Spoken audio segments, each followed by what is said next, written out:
अब आप TV screen पर देख रहे होंगे, मेरे साथ एक और यूपीएससी टॉपर जुड़ गए हैं, सूरज तिवारी। सूरज, बहुत बहुत स्वागत आपका न्यूज़ 24 पर। तो सूरज, कैसा लग रहा है? अब टॉपर्स की लिस्ट में तो आप शामिल हो चुके हैं, अब इंटरव्यूज चल रहे होंगे, हर कोई आपके बारे में पूछ रहा होगा, कैसी फीलिंग आ रही है? जी मैम, मेरे लिए बहुत खुशी का मोमेंट है कि बेसिकली मैं बोलूँ तो आज मैं बहुत खुश हूँ और मैं अपनी खुशी बता नहीं सकता हूँ कि मैं कितना खुश हूँ। तो सूरज, कैसे डिसाइड किया कि भाई हमें भी यूपीएससी का अटेम्प्ट करना ही पड़ेगा? कौन आपके लिए इसके लिए इंस्पिरेशन बना, कुछ बताइए। जी एक्चुअली मैम 2019 में मुझे पहली बार यूपीएससी के बारे में मालूम हुआ और उसके बाद में चैलेंजेस काफ़ी ज़्यादा थे लाइफ में, काफ़ी सारी ट्रेजेडीज मेरे साथ हो चुकी थी, तो उन सबको ओवरकम करने के लिए मुझे एक प्लेटफॉर्म चाहिए था और मैंने यूपीएससी को अपना प्लेटफॉर्म चुना।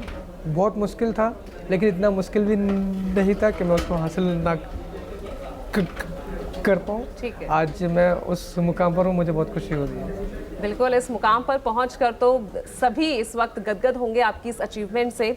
चलिए गगन, आपके पास आ रही हूँ, 4th अटेम्प्ट तक पहुंचना, बीच में कभी ऐसे हुआ कि मन टूट गया हो कि नहीं अब नहीं करना? ठीक है, आपने क्वालिफाई कर लिया एग्जाम, लेकिन जिस तरह से आईपीएस से आप आईएएस तक पहुंचना चाहते थे और इस बीच असफलता भी हासिल हुई, कभी ऐसा मौका आया? बिल्कुल मैम, जब मेरा फर्स्ट अटैम्प्ट में मैंने इंटरव्यू तक पहुंच गया था, सेकंड अटैम्प्ट में मेरा मेन से क्वालिफाई नहीं हुआ, तो उस टाइम खुद के ऊपर डाउट होने लगा था कि शायद मुश्किल हो जाएगा या फिर मैं नहीं कर पाऊँगा।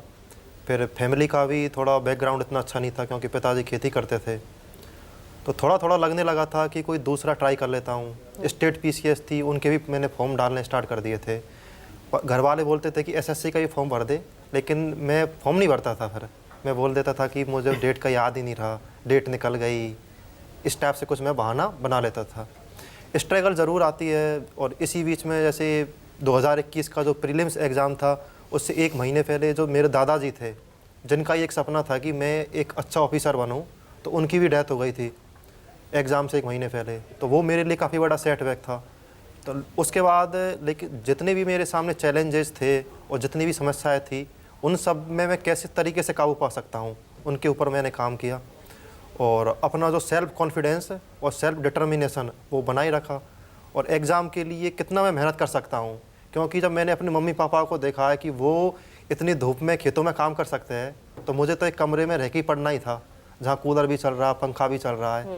तो उनसे तो मेरे लिए काम काफ़ी आसान था ये, उनके काम की बजाय। तो इस वजह से फिर मैंने कभी इसको अपने ऊपर बोझ नहीं समझा, और मैंने बस ये सोच लिया था कि जिस दिन मुझे पढ़ाई बोझ रखने लगेगी, उसके बाद शायद मेरा यूपीएससी में सिलेक्शन नहीं होगा। बिल्कुल। तो अभी तक मुझे कभी बोझ के तरीके से मैंने इस पढ़ाई को देखा ही नहीं था। मैं इसको अपनी बजाय अपने माता पिताओं के साथ जोड़ के देखता था कि उन जब गांव में या फिर आसपास वो घूमे, तो एक सम्मान के साथ वो घूम सके।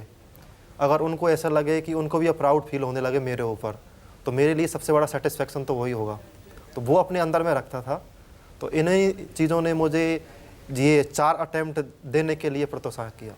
बिल्कुल। और आज उनको कैसा फील हो रहा है? फाइनली वो अचीवमेंट आपके हाथों में है, आपने हासिल की है।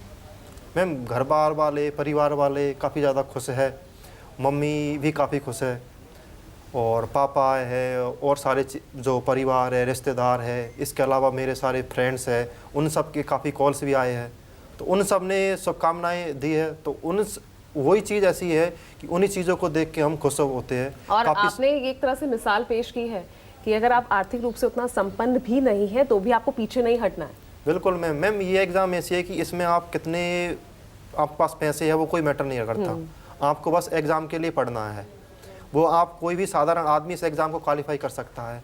मेरे पास तो सारे रिसोर्स थे, दोनों सारी चीज़ थी। अभी जो सूरज भाई ये है, और उनका और मेरे में तो ज़मीन आसमान का फ़र्क है। जब वो पास कर सकते हैं, तो इस एग्ज़ाम को मुझे लगता है कि कोई भी आदमी पास कर सकता है। जब उन्होंने ही हार नहीं मानी, तो हमारे पास तो सारी चीज़ है। बिल्कुल। तो फिर हम उनको हार क्यों मानना? बिल्कुल, हार माननी नहीं है। और शायद ये जो आपका ये जो नेचर रहा है ना कि आपने हार नहीं मानी है, और यही जो आपका दृढ़ संकल्प रहा है, और इसीलिए आज आप यहाँ तक पहुँचे भी हैं। Thank you. अभिनव, क्योंकि आप तो एसडीएम रहे, कुछ लोग ठीक है, अगर आपको एक पदभार मिल जाता है, एक जिम्मेदारी मिल जाती है, आप जिलाधिकारी बन जाते हैं, आप वहीं तक सीमित रह जाते हैं, लेकिन उससे आगे भी बढ़ना है। ये हमेशा से ही एक सोच थी या फिर यहाँ पर पहुँचने के बाद आपने सोचा कि अब मुझे और आगे बढ़ना है, IPS IAS बनना है? मैम हमेशा से ही मेरी ये सोच रहती है कि जो भी मैं कार्य करूं उसमें अपना 100% दूं।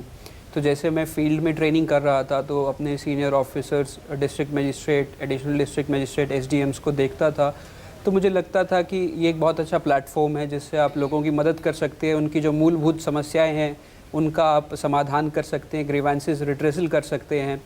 फिर मुझे लगा कि मैम अगर मैं सिविल सर्विसेज दूं और अगर मैं बेटर सर्विस में आ जाऊं IAS या IPS, तो जो प्लेटफॉर्म है, जो मौका मिलेगा मुझे सेवा करने का, वो और ज़्यादा मौका मिलेगा। तो उस वजह से वो एक प्रेरणा की तरह काम करता था कि अभी अगर मैं थोड़ा बहुत कर पाऊँगा तो अगर मैं किसी और प्रशासनिक सेवा में जाऊं तो मैं बहुत कुछ कर पाऊंगा।